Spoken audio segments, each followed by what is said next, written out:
because as human beings who live within time, we don't always have the best understanding of time and eternity, right? Sometimes it's difficult for us to understand the concept of eternity or anything that's outside of time because we exist within it, right? Within time.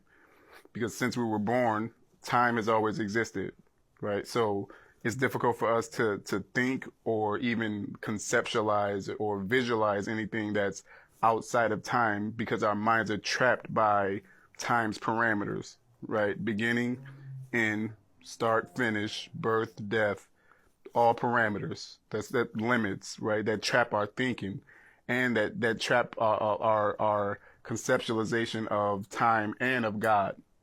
And we have to understand that God is outside of time, right? He's not affected by time. He exists in eternity, and he created time, right? So when people ask questions like, when did God first come into existence? They're asking a small question because he never came into existence, right? He always existed. He always was, always is, and always will be. He created when in the beginning. That's when he created when was in the beginning. Once he said, "Let there be," time started.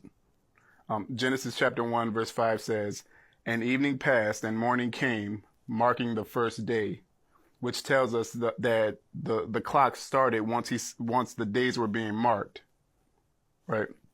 So I want to show you this.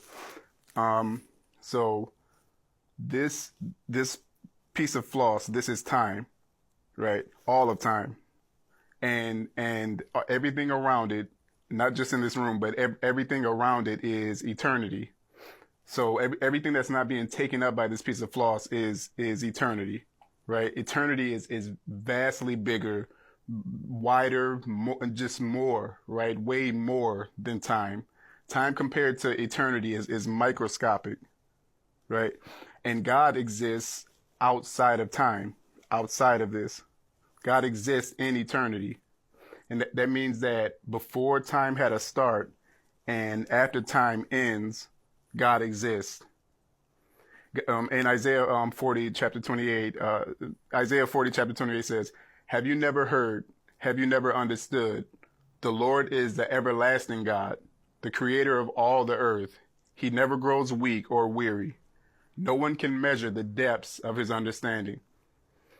And in Revelation 22 and 13, Jesus says, "I am the Alpha and the Omega, the first and the last, the beginning and the end." So you see what God is talking about when in the Bible, when he uses terms to describe himself as everlasting and never ending, author, finisher, Alpha, Omega, and I am, right? When he uses the term or the name I am or the great I am, he's saying that he does not change with time.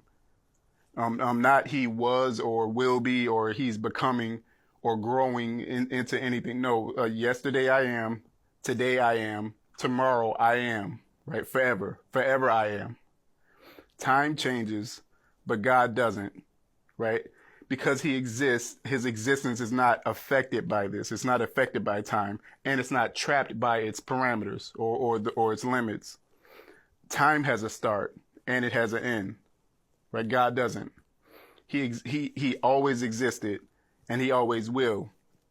So us, we exist within time. We exist within this, and our whole lives, birth to death, is like some small speck.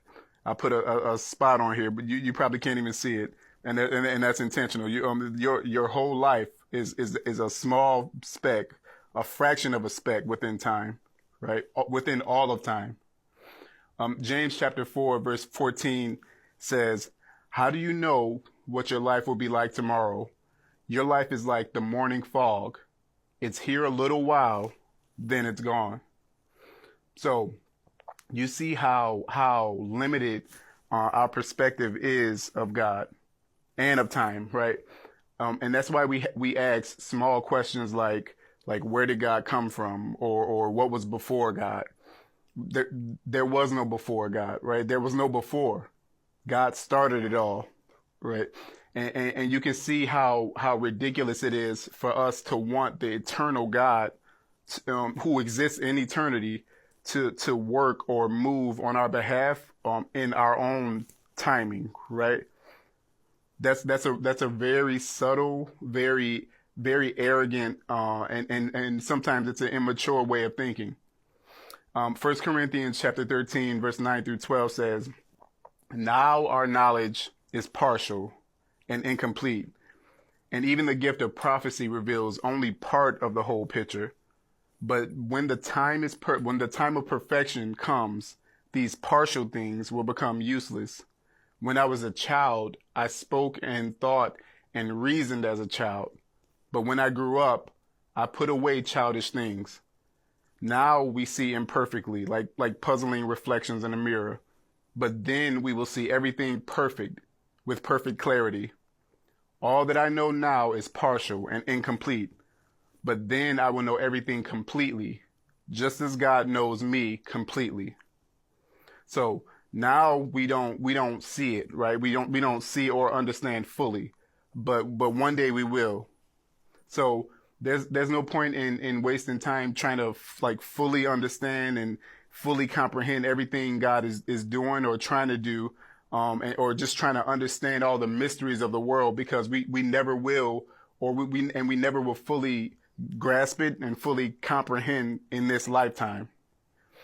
Ecclesiastes 8:17 says it like this. It says, I realize that no one can discover everything God is doing under the sun. Not even the wisest people discover everything, no matter what they claim.